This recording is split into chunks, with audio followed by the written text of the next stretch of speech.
Ooh, welcome back to the Boneyard Podcast, everybody. This is your host, Jared Sheffield, along with my good friend.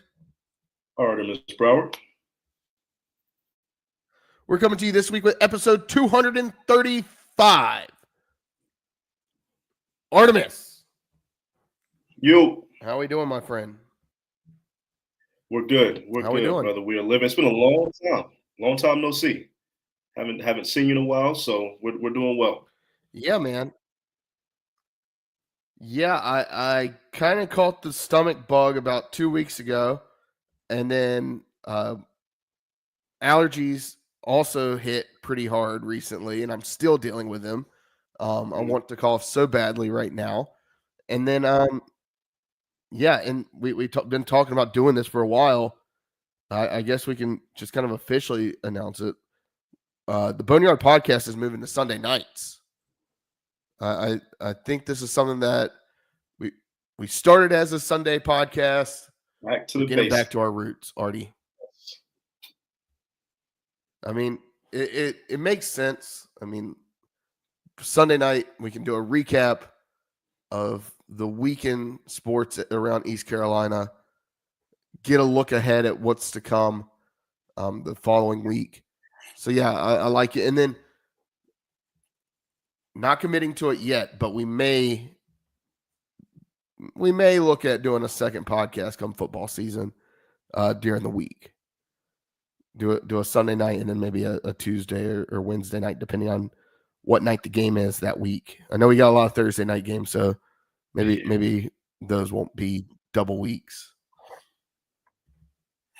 Absolutely. I like it. I like getting back to our roots, getting back to Sunday nights. We used to do Sunday afternoons, technically, when we first started this thing. But I like getting the Sunday nights, a little more energy for everybody doing the podcast. So should be good. Yeah. The thing with Sunday afternoons is it was easy to do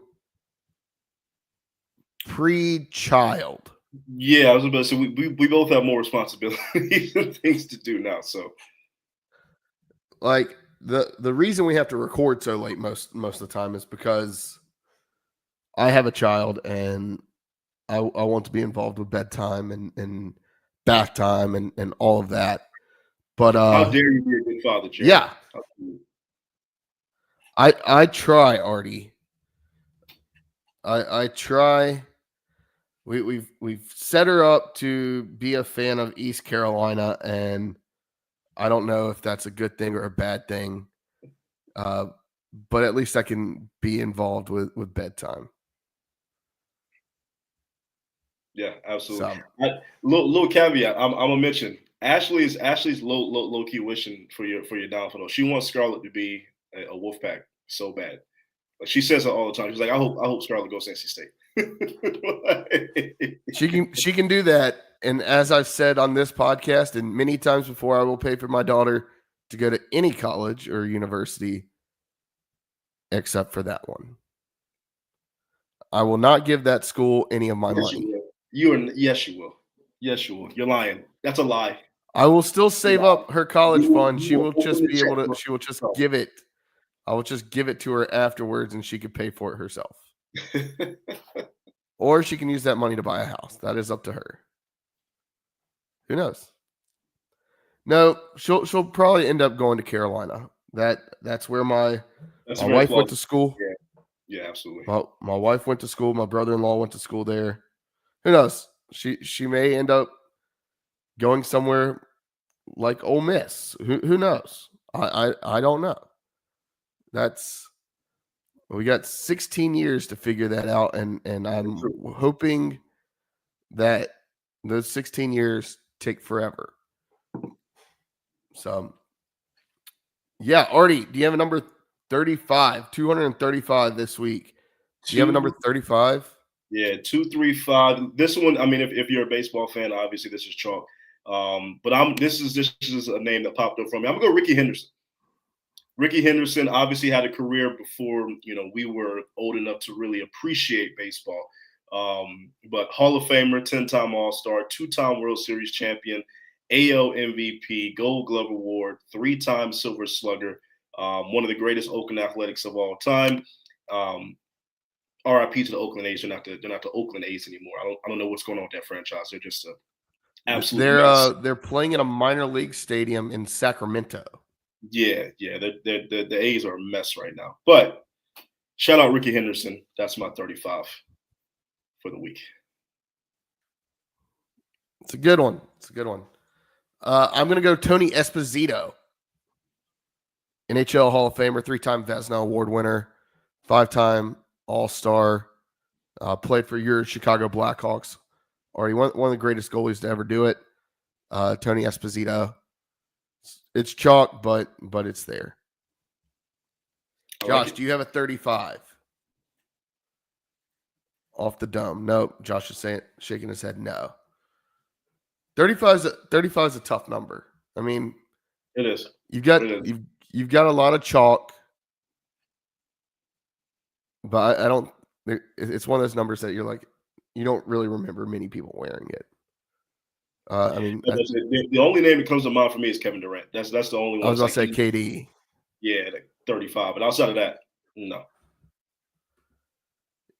Yeah, it's not. I mean, it's not a football number. It's not really a baseball number. I mean, even there's a lot of baseball players that wore it. One that would be good to put in there. Speaking of baseball, Phil Niekro. That's a good one. That's a former Braves retired number, baseball Hall of Fame. So yeah, all right, Artie. Let's get into it. ECU baseball. After a 5-game winning streak, it all comes crashing back down with a series sweep at the hands of the Florida Atlantic Owls at home. I think it was the first time.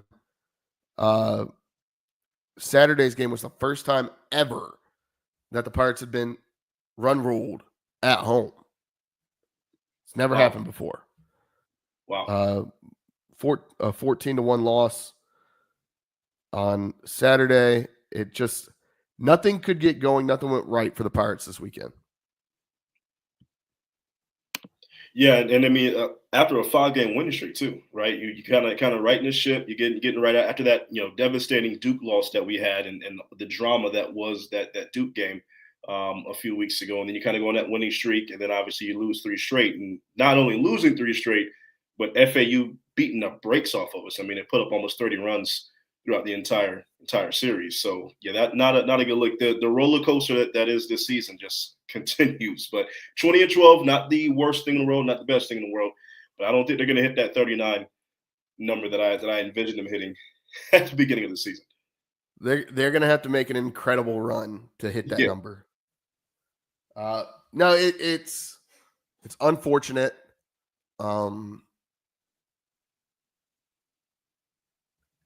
Look, I'm not concerned about the future of ECU baseball. If it seems like we have the talent, you could see that there's talent there. I think this team is just unlucky right now. I think this team is not getting any of the bounces, and they can't put a full game together at times, and that comes with time. You're missing some of that clutch gene that we've seen so many times from Cliff Godwin coach teams. So I think as we go through the season, we'll see more of that, but it's going to be something that really has to come out probably next year. I'm not writing the year off. I think we'll maybe make the tournament. I'd be surprised if we didn't. We'd have to have a colossal collapse down the finish line of the season. But I think that we will eventually make it. I think we will be like a 4 seed, and it's not going to be pretty. Yeah. It's not going to be like the ECU teams of years past where you really have a good shot to make it to Omaha. I think that it's going to be a even longer shot this year than it has been in years past. And we've gotten spoiled, right? I mean, literally as a fan base, we've gotten spoiled. We've gotten accustomed to this program doing certain things, running away with the conference, running away with the American, which is something we're not doing this season, so far. And that's a good thing. You want to get spoiled as a fan base, but we also gotta remember being excellent every single year consistently is highly unlikely. So, but I agree. I think the foundation is there, and I think the pieces are there to build off that. Yeah, I think when you have Cliff Godwin coaching this team, I feel like the foundation is always going to be there. Yeah, I do think that if nothing else, after this year, it's going to make, hopefully, and I can't speak for him specifically, but I believe it's going to make him take a little more hard look at looking into the transfer portal, right? I mean, yes, you brought in a couple transfers this year, but really looking at trying to bolster your team by the transfer portal and not strictly recruiting from the high school ranks. right. We'll see. That's not Cliff Godwin's MO, but Dabo Sweeney, that was also not his thing, and now he's recruiting the transfer portal. Times, though. You either get with the times or you get left behind. If you're not recruiting the transfer portal in the year 2025, you're going to get left behind, and you're going to get left behind really quickly. Yep. Especially when, as a program, you've got a fan base that will put money behind the program around this baseball team. I mean, pound for pound, I would be hard pressed to say that our baseball team, the donations that go to the, what is it, the 23 club or whatever, the NIL for baseball, Pirate Club for baseball, the season tickets, the money that goes to baseball, pound for pound, like when you compare it to football, it's yes, it's not as much monetarily, but the percentages are up there, right? You've got a lot of people that are donating to the baseball team, so you got to use that money, and you got to use it wisely. And I think part of that is recruiting the transfer portal. I agree wholeheartedly. So yeah, hopefully we can get it turned around. It was nice to see a couple midweek game wins against Elon and UNCW. Big win over UNCW in Wilmington on, I believe it was. What's that? I was saying always a big rival. That's always. Oh yeah. So. I believe that was Tuesday night. Walk-off home run. Or no, not walk-off. What 10th inning? What was it? Grand slam. I guess you can't walk off when you're the road team. Still getting over these allergies, Artie. I am hopped up. I've probably taken more Mucinex in the last 2 weeks than I ever have in my life. The pollen's been crazy, man. It's been absolutely wild. I got a green truck. It's been wild the last 2 weeks. I hear you. But what's next, Josh? Anything that we missed on baseball? No, just wishing that the baseball team just finds their consistency. I did just want to note that a preseason, we on the podcast had picked the over-under for this baseball team in wins. That number was 39. Yeah, I already mentioned that. Yeah. Sorry, I had lost audio for a second there. Didn't catch everything. But yeah, that's going to be a tough one. Yeah. It's going to be a tough one. Yeah. I don't. we can only lose, 4 more games? Only 4. Yeah. Don't forget that. So we need a 2022 style run where we win like the rest of our games. That would be nice. That'd be great. Would love to see that. All right, real quick before we transition into anything else, some big news from basketball, Artie. Okay. ECU announces a non-conference game. Oh yeah. Was this official? Has this officially been released? I honestly haven't. It has been officially released. I knew there was a report out there, but Michael Schwartz and company signing on to play at Carolina in Chapel Hill. Ding dong, baby. Going to the dome. I believe that game is slated for December 22nd in Chapel Hill. So, Artie, where do you put our chances at being the Tar Heels? Well, if we get a 2024 version or 2024 version of the Tar Heels, we may be okay. That was a topsy-turvy team. But I just think it's great. I honestly, I think it's great for as much hate that we put on Carolina. That's one of the blue bloods in college basketball. When you can schedule that in state against Carolina in the Dean Dome, kind of get that notoriety, get that engagement that we're looking for. It's great. Anytime we can go to Cameron or go to the Dean Dome, that's absolutely phenomenal. So I love it.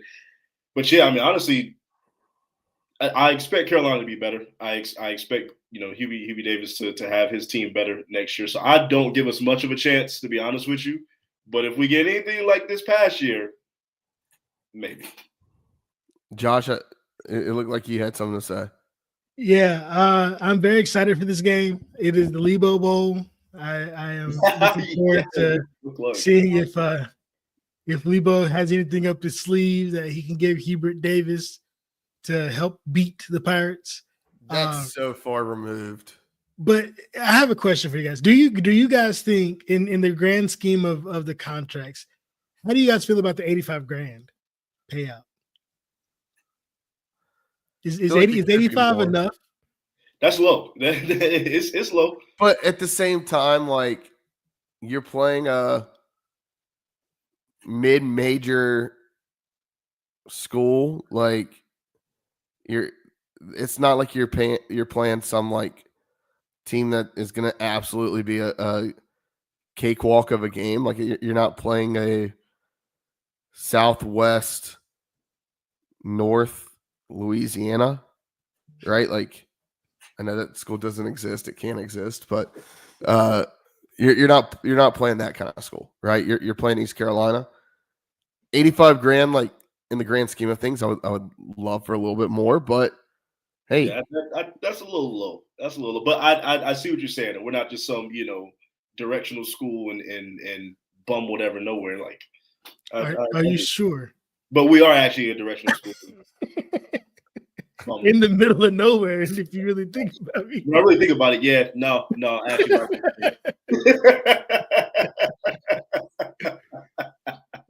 I had to think about it. Yeah, no, that's we are. So. But at the same time, you've got 30 games, right? And you got a lot of conference games. It's not like football where it's driving that much revenue. Maybe at Carolina it is, but to play ECU, I don't think it's driving a ton of it's not driving as much revenue as if they would just schedule us in football. Then you want to talk about some revenue, but I don't think ECU basketball is driving much revenue for them. Yeah, that's true. That is true. This game is gonna and I hate to say this. This game may expose some ECU fans. And don't let it be you. Don't let it be you that gets exposed as a Carolina fan during basketball season. I mean, there's a bunch of them out there. It's kind of fair though. It's kind of fair. Already as a Duke fan, they have to have something good to root for. Like, I gotta be happy sometime. That's just wrong. No, that's the wrong take, Artie. Also, I was a Duke fan before I ever had thoughts of even being an East Carolina student. So that's just that's fine. ECU Duke plays in a game. What are you doing? Oh, I'm with ECU. I don't know. I remember you wearing a Michigan hat. Michigan's different. Loyalty is different now. Loyalty is different. Michigan's different. It's Michigan against the world. I don't give a damn. Hey, look, it's a lot like me with Florida, right? Like I literally went to the NCAA first and second round just to watch Florida, but I would never go to an ECU postseason basketball game unless it was a legit, like, Yeah, like an actual, like, they're okay. This is legit. Right. Substantial. Yeah. What would be the game that you would go to where you'd be like, all right, I will fly somewhere to go watch ECU basketball in the postseason? Sweet 16? No, ECU just being a top 4 seed at any of them would get me to go. But honestly, that's the thing. ECU is never going to be a top 4 seed at any location. Even with ECU being an NIT, like I would absolutely go to an ECU NIT game. Home game. Yeah. Maybe I can go and not get thrown out of this one. So, hey, I don't know. I like the direction of this team. There's some continuity building. Feels like this is going to be the roster that has the least amount of turnover from year to year. And then I like what Shorts was doing there at the end. So who knows? We'll see. We'll see what happens.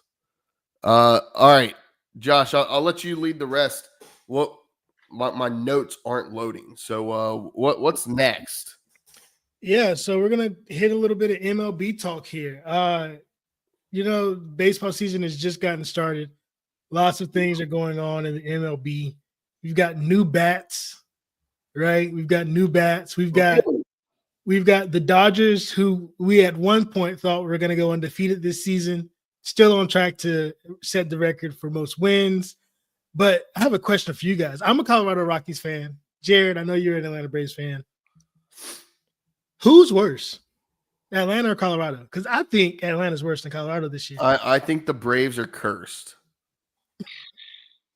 But the Braves aren't supposed to have a bad team, right? Aren't they supposed to have a good roster right now? They should not be this. Well, all right. Here's the thing: the Braves ownership. The Braves are kind of like the Packers, right? They're publicly traded.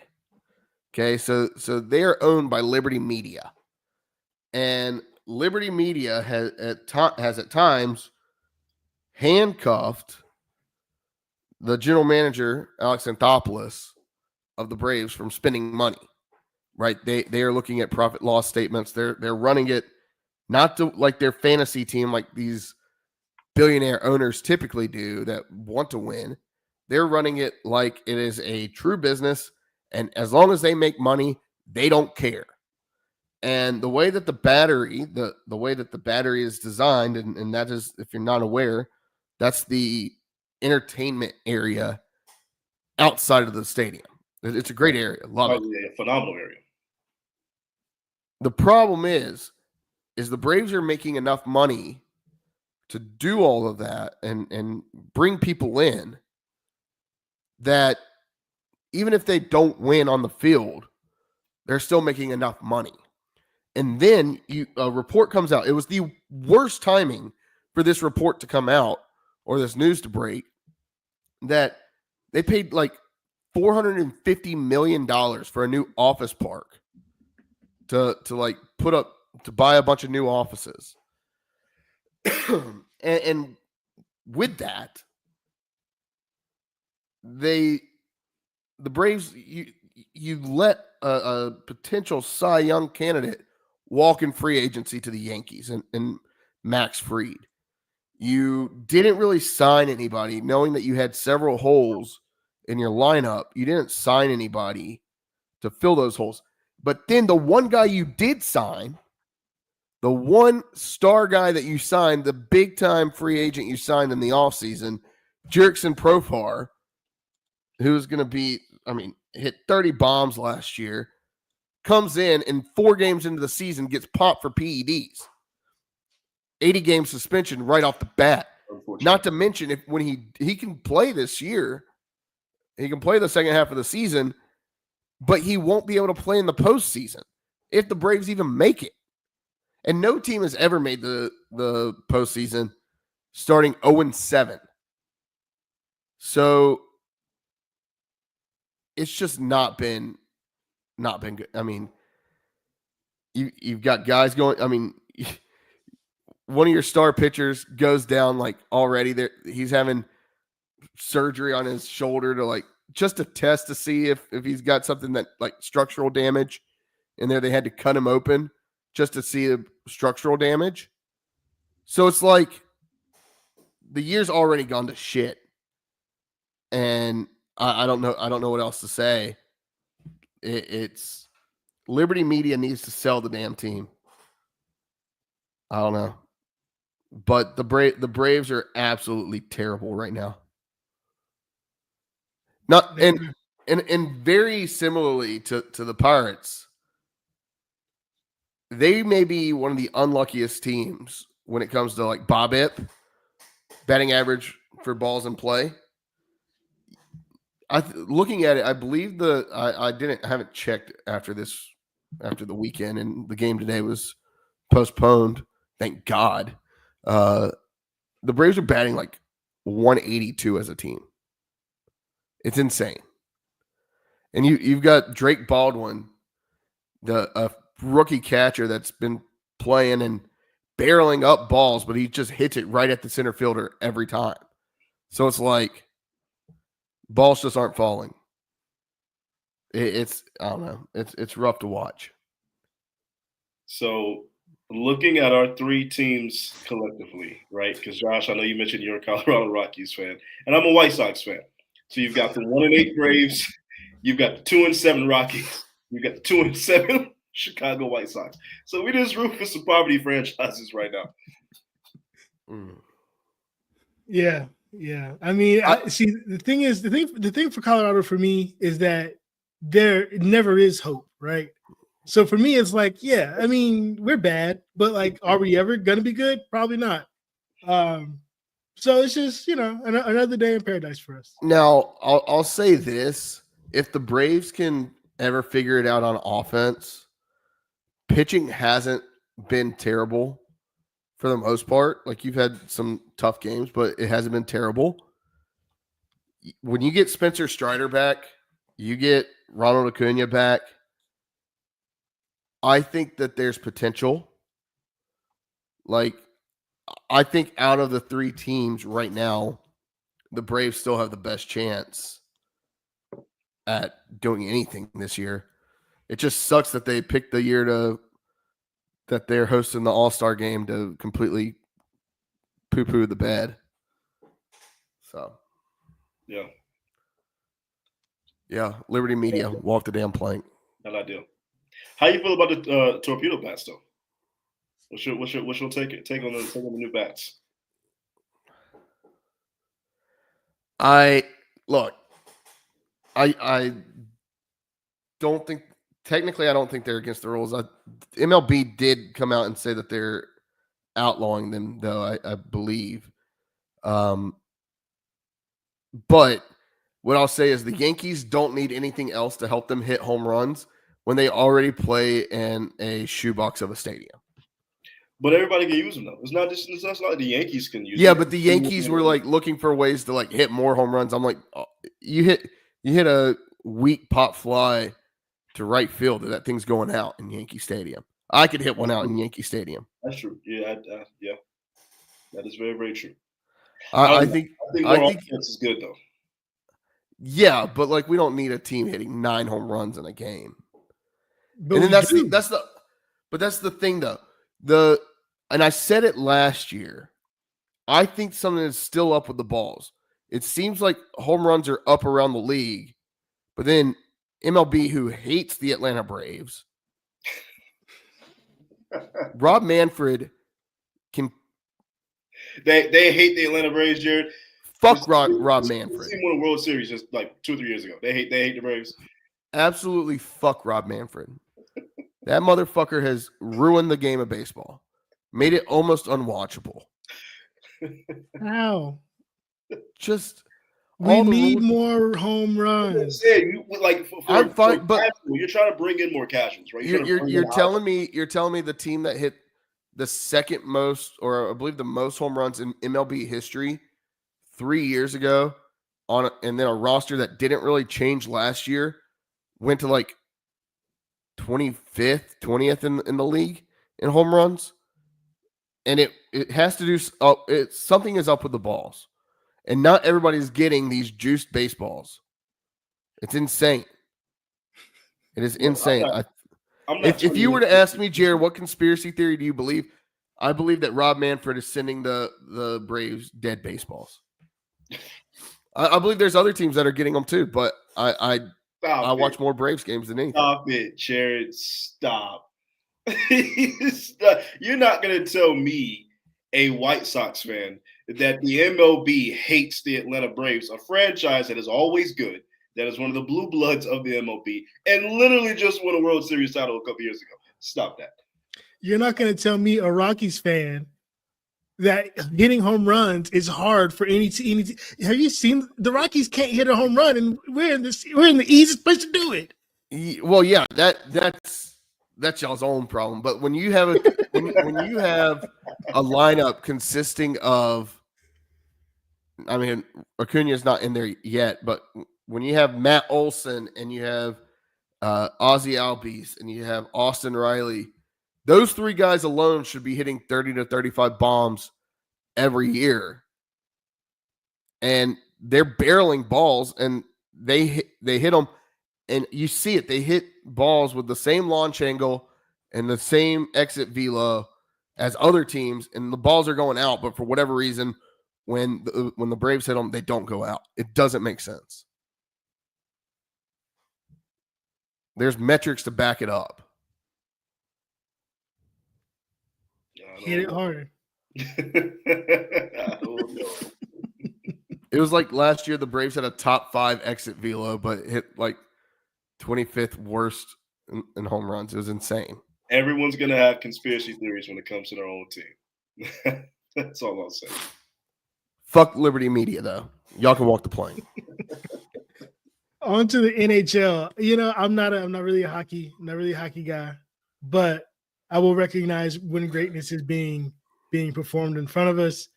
Alex Ovechkin, he's broken the record now, right? Like he tied it last night, right? And then he broke it today, right? He tied it on Friday, broke it earlier this afternoon. Okay. 895 goals scored by Alexander Ovechkin. Fun fact, I believe it's like 10% of his goals have come against the Carolina Hurricanes. Don't love that. That's crazy. Well, I mean, it's same division, so. I mean, he scored like 84 of his 895 goals against the Carolina Hurricanes. So just shy of 10%.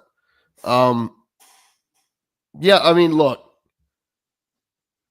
congratulations on the record, but it's very much like the Barry Bonds record breaking Hank Aaron's. You are still not the greatest to do it, Alexander Ovechkin. Congratulations. You've got the most points or most goals, but you will never be Wayne Gretzky. Congratulations. I don't think anybody's saying he's Wayne Gretzky, but I mean, it's still an achievement that needs to be honored, right? The same way when LeBron broke Kareem's, all-time scoring record. I hate Alexander Ovechkin. That needs to be honored. Fuck Alexander Ovechkin too. Well, he's a Washington Capital, and I'm sure he's given Hurricanes many nightmares, and I get that. But it's an achievement that needs to be honored. The man doesn't do anything. The man doesn't do anything other than stand in one spot and shoot the puck. Is there a more honorable number in all the sports than the number 8? Got Kobe, got Ovechkin, Lamar Jackson, Dan Marino, or not Dan Marino, whoever the other 8 was. Troy Aikman, I guess it was. Yeah. We need to talk about that. We need to talk about the number 8, actually. That was my number.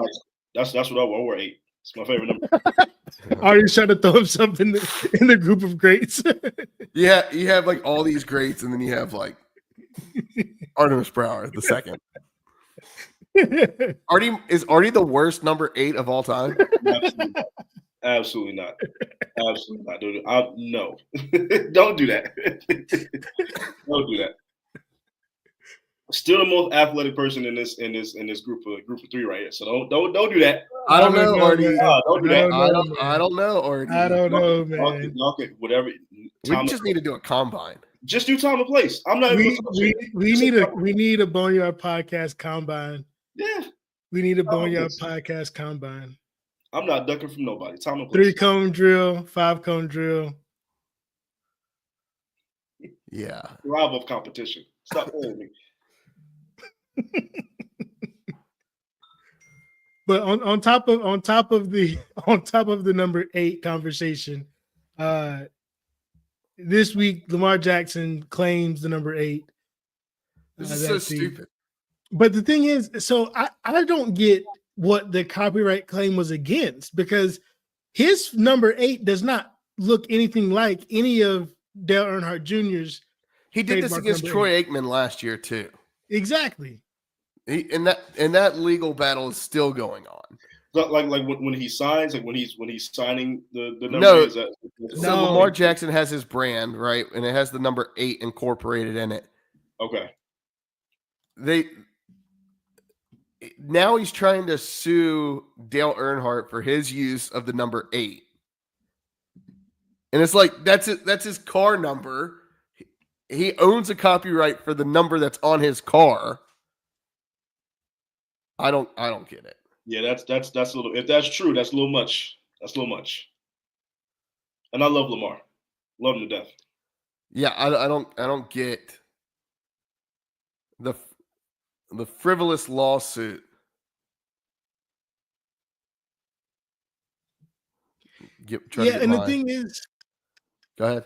Like, the biggest thing for me is that Dale Earnhardt Jr. ended up making a Junior Motorsports made a statement this week, basically saying that they were going to stop using the old number 8 that they had been using in favor of the stylized 8 that they're using this season moving forward. After this lawsuit kind of began, but the thing is that still, it's not the same style. It's not the same font. I just don't understand Lamar Jackson can't even really trademark the number 8 in that style, because that number 8 is owned technically by the Baltimore Ravens. Like, I just don't get what he's trying to accomplish here. And it's very unfortunate. Yeah. Like, Lamar Jackson is already such a likable person. I don't understand what he's doing with this. Yeah. And his brand is already his brand. You don't need the 8 or whatever insignia that you're trying. Like, he is his own brand. Like, he's. And the best argument that I saw was, if I see somebody wearing a t-shirt with a red number 8 and Budweiser on it, I know for damn well sure that it's not about Lamar Jackson. Right.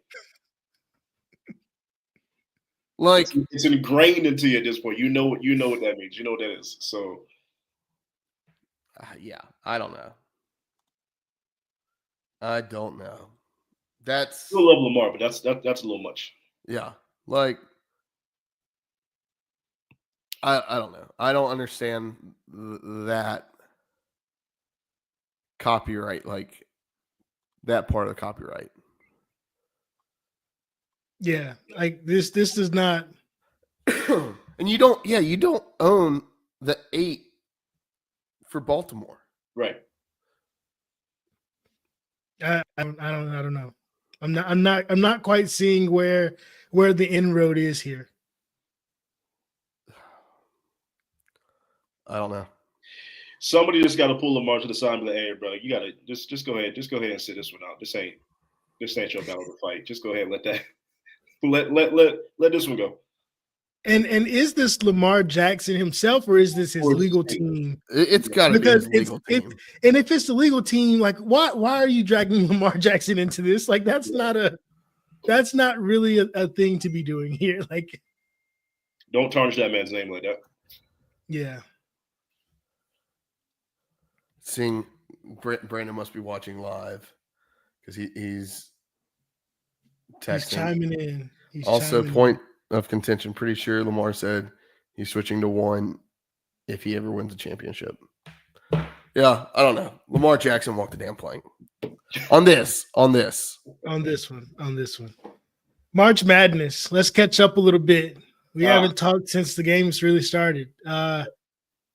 Basically, Duke, what happened? All of you guys that picked Duke, what happened, guys? Can I just say that I've already secured the Boneyard podcast win as long as Florida wins. Jared, whatever sorcery you had to be at 97.9% correct in the tournament. But I'm a casual. He picked chalk, and chalk won this year. I did not pick chalk. It was a chalk tournament. Yes, It you was. did. But I still picked upsets. I had The only Texas real A&M. upset was McNeese State. That's the only actual upset of the damn tournament. Actual upsets. What are you talking about? I don't know what you already. I'm sorry that you suck. I'm not hurt. I'm just saying you picked chalk. It's cool. I should have picked chalk. I didn't know. I should have picked chalk this year. Yeah, if I would have known this would have played out the way it did, I would have taken the rational choices for every game. Every single game. Just pick who should win.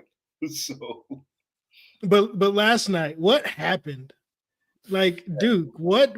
How did you guys lose that game? I was watching probably about 2 minutes left. I think it was still a 10-point margin. I was trying my best to not fall asleep, but I fell asleep and woke up to a message from ESPN saying last 20 seconds. And I'm like, oh my gosh.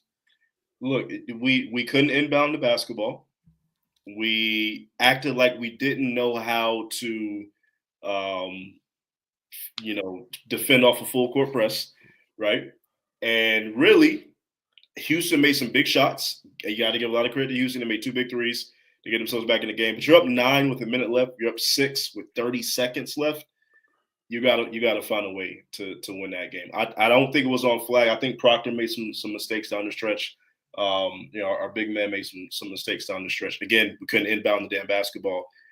Should have been a timeout taken there too. I think Shire should have taken a timeout with like 10, 15 seconds left to kind of get our guys a little. It was a choke job. I have no excuse, no reasoning behind it. It was a choke. It was a choke job. You got to give Houston credit. Kudos to them, but it should have been Florida Duke in the national championship game. We're not getting that because Duke choked. So, and to talk about my chalk, Artie, I missed 4 games in the round of 64. And I mean, yeah, most of them that I missed were 8-9. I missed the Mizzou Drake game because I didn't pick Drake to beat Mizzou. And New Mexico Marquette. I also missed VCU BYU. I picked the 11 seed VCU, and I picked 11 seed VCU to go to the Sweet 16. But hey, I only picked chalk. 97%. I'm just a casual out here, though. Somebody once said I was a casual. He's never gonna let that go. Hey, and that's okay. Here's the thing. That type of fuel is what everyone needs in their life, right? True. To prove themselves over and over and over again. It does something for the ego, and I'm glad that Jared has that. It is my character arc. Now I am proving. I had the one in the group chat the other day about Oklahoma. There's been some others that I've had recently. When I shoot, I don't miss.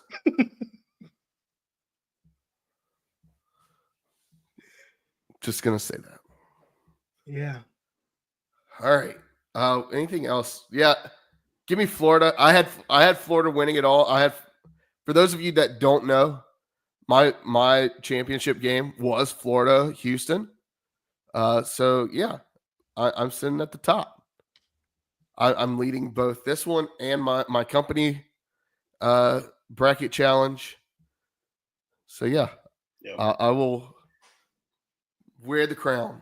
Both Auburn and Duke let me down. I had Auburn, Florida, Duke, Tennessee in my Final Four. I had all Auburn, Natty. Talking about me picking chalk. I had Auburn out in the Sweet 16. I had them losing to Texas A&M. So yeah, Artie, I just picked chalk. That's not an upset. Texas A&M beating Auburn would not have been an upset. But still, they had already done it. They had already done it. But that's still me looking at past games to pick games that are going to happen. And Texas A&M didn't even make it there. Yeah, I had Florida, Auburn, Tennessee, Wisconsin. Obviously, Tennessee, Wisconsin, neither one of them made it this far. But I did have Florida winning it all, and I'm just going to ride that train, opening up with it's a 1.5 point favorite. It's basically a toss-up right now. Over-under is 140.5. So we'll just hop right into gambling corner and take your pick. I guess, Jared, you've already said who you've got. Yeah, give me Florida. This really should be a good game though, because these two teams are just dogs. Dogs on Houston, dogs on Florida. But Clayton Jr. to me is the difference. That he just different. He's built for this tournament. I think he's going to be the guy. Give me Florida. Yeah, and I've got to go Florida as well because my bracket says so. My heart says so. I would love to be able to say on Tuesday morning that I was there when the run began, game 1 in the tournament, and then that win over UConn, that well-deserved win over UConn. Looking forward to another Florida championship as we return to our proper place in sports at the top. It has been a while since Florida's won a natty. So. Has been a while. 07. Trying not to make it 20 years. If the football team can get on board, that'd be great as well. Yeah, and let's not forget that, this was a Houston team that, yes, I know with the transfer portal, things change. 2 years ago in the American Athletic Conference, same thing with UConn last year, former American Athletic Conference member. Just throwing that out there. Just want to put that out there. But yeah, give me Florida. Chomp chop. It's all real. Next up, we've got Alex Ovechkin to score his 900th goal this season. Plus 126 on the yes, minus 168 on the no. I'm gonna have to go yes. I think they're just begging you to put the money down. Well, here's the thing. Here's the thing. Alexander Ovechkin's 39 years old, and he broke his leg earlier this season. You're the number one team. You've pretty much secured the number one spot in the Eastern Conference. I think that the Capitals are probably going to sit him now that he's got the record. Hey, we got that out of the way. Let's sit you. Make sure that you're rested up and ready for the playoffs to start here in about 2 weeks. I would be very surprised if he plays all. I think they have 6 games left. I think he may play 3 of those. I doubt. I would be surprised if he plays against the Hurricanes here in 4 or 5 days on the 10th, especially after what we saw happen this past week between the Canes and Capitals. So I'm gonna say no, he doesn't. So there's 6 games left. Quick math. It's hard math. 5 games left. So he's got to average a goal a game. And he has been averaging more than a goal a game for his last 5 games. Yeah, but that's also because, like you said, they're trying to get that record. I would tend to agree with you, Jared. I think the focus now is he's got the record. They're going to try to make sure he's good for the playoffs. I don't think he gets 900 in the next 5 games. Makes sense. All right, and the last one on our list for Gambling Corner this week, we've got the Masters starting up. Is that right, Jared? Yep. All right. Hello, friends. So Masters winner. Masters winner. Now Scheffler is currently the favorite. McIlroy is second. Rahm is in third. But for the past 3 years, I've put my money on Colin. I really like Colin here. I believe last year I don't remember off the top of my head. I believe he finished top 5, or he was there down the stretch. Scotty too. Rory struggled at times in Augusta. Mm-hmm. Rory's really looking to win that green jacket. It would be it would be, not to take anything away from Rory's career, it would be an injustice for him never to win the Masters given the career that he's had. I still don't think that he's going to do it this year, and I don't know that he'll ever do it. I mean, that's not a knock on Rory. It just, for whatever reason, he seems to struggle. He does struggle at Augusta. Yeah. A guy I really like, and these are kind of the 2 picks that people like to make on the Masters or really any major tournament. I've got a bet right now. I think it's at I think I got it at plus 1,100, plus 1,200 for Ludwig Oberg. I think that's I think that's the correct pronunciation. To win a major this year. If I remember correctly, played pretty well last year at the Masters. Xander Schauffele's also another guy that he's a killer, and I could see him winning the major or the Masters. I believe he got his first major last year. I believe that was the PGA Championship. Those are 2. If you're looking for a long shot, those are the 2 to go to. Yeah. I'm rooting for McIlroy. I've always been a Rory guy, and I hope he does finally get over the hump here, because he has struggled at Augusta. But I will put my money on Rory, and then Xander will be my second after that. Do we need to put together a Boneyard podcast Masters pool? I'm done. I have no basis for golf.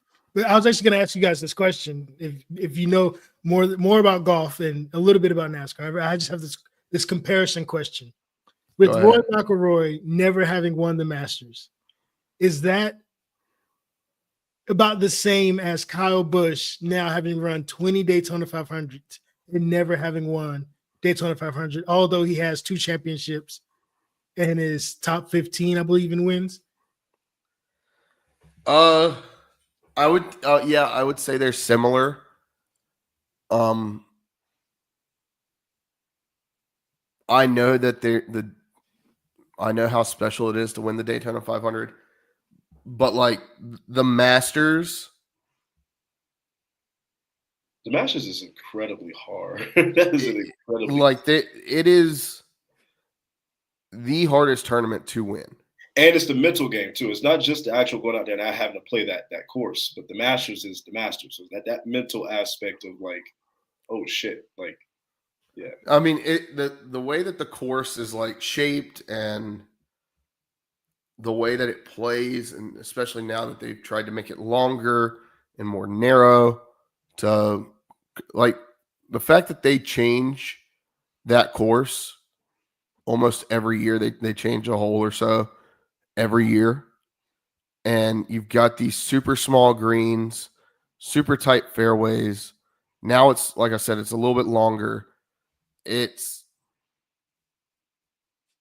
really is in just the history of Augusta National, the pomp and circumstance that comes with winning it. if you don't win the Masters, like that's what truly immortalizes so many golfers. Yeah. Whereas the Daytona 500, yes, like it is a huge win and does a lot for your career. But there's been plenty of times where like, and it's happened at the Masters too, where you get random guys that win the Daytona 500, and it didn't propel or like solidify their career as a success. I think Rory, even though he's got, I believe, 4 or 5 major wins now, I think he needs the Masters to really solidify him. Yeah. To really be like, yes, I'm the best golfer of my generation. Because like you look at his generation and yeah, Scotty is in there, but his generation is really more of the Justin Thomas's, Jordan Spieth, Ricky Fowler. Yes, he is, when it comes to those guys, the best of the group. But he doesn't have that Masters. Jordan Spieth has that Masters. Right? He doesn't have that Masters. Scotty Scheffler has it. But I would put like Colin Morikawa and Xander Schauffele with Scotty Scheffler. Brooks Koepka is another guy that I think like could win one. He's close last year. Bryson DeChambeau is another guy that could win it. That's my take. All right. Anybody got to walk the plank this week? I've already given out too many walk the planks. Everybody can walk the plank for all I care right now. Yeah, I don't know if I said this. I might have said this last time, but my only one was the coach pulling that girl's hair at the track. I mean, I think I said that last time. That was my walk the plank. I don't have anything else outside of that. The girl, we talked about the girl beating the other girl with a baton. Oh, is that what we talked about? Okay, so there was an incident. It was a basketball game. It was a high school coach, and I guess he was upset at one of his players. I don't know if you guys saw this. He literally yanked the girl's ponytail. High school now. This is a child. This is an adult. He's not appropriate anyway. But this is literally. I was about to say it doesn't matter if it's high school or college. I'm just trying to do. This is a child, and literally yanked this girl's ponytail. Her teammates had to come up and like kind of push the coach away. So that was definitely like, okay, guy, you gotta go somewhere with that. So that would be my one to play. It's a good one. Josh? My walk the plank would have to be Brad Keselowski today, spinning out, losing his don't want to call it this, but losing his nut off of his tire. Caution comes out. Bubba Wallace is a lap down after running the top 5 all race long, gets swallowed up in the back. Denny Hamlin did win, though. Did get second win back to back. I did win my bet that Denny Hamlin was going to win the race, so I'd be positives there. But really would have wished that race would have played out better, because we could have seen the first wire-to-wire winner in a very long time if everything would have fallen right for William Byron. Just heartbreaker of a day for so many different race car drivers. Love that you incorporated getting swallowed up and somebody losing a nut all in. You're welcome. I'm glad you caught that one. I'm glad you caught the second one. Good. I caught it. Good for you, Jared. Pause. All right. Boneyard After Dark is what we're turning into now. Follow us on social media at Boneyard Podcast. Subscribe wherever you get your podcast, Apple, Spotify. Subscribe, leave us a 5-star review. If you don't, Artemis, tell them what to do. Damn play, baby. All right, Pirate Nation. From now on, Sunday nights, 9 o'clock, 9:15. This is where you can find us. We'll be live every Sunday night from here on out. And then, I'm sure with the summer coming around, there will be weeks that we take off, but we're getting back in the swing of things. All right, Pirate Nation, we love you. Have a great night. Let's have a good week. As always, wash your hands, wash your butts. Like Jared said, we love y'all, Pirate Nation. Be safe out there. Deuce. Go damn Pirates.